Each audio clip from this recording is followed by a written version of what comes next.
পৃথিবী নাকি সভ্যতার শীর্ষে গেছে উঠে, হানাদাররা আজও সমানে নারীর সম্ভ্রম লুটে।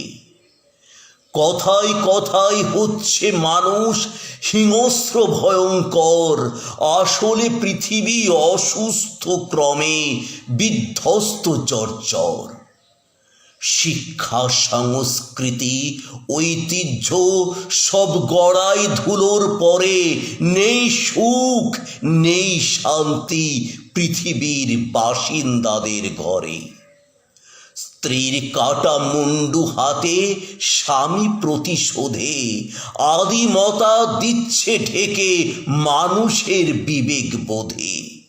আকাশে বাতাসে হামছে মানুষ, মানুষে মারণাস্ত্র, দুর্যোধনেরা টানছে আজও দ্রৌপদীদের বস্ত্র। বনমানুষ থেকে সভ্য মানুষ, পার্থক্য তার স্বভাবে, প্রতিহিংসা পরায়ণ হচ্ছে মানুষ শুধু ক্ষমাহীন তার অভাবে। ধন্যবাদ কবিতাটি শোনার জন্য।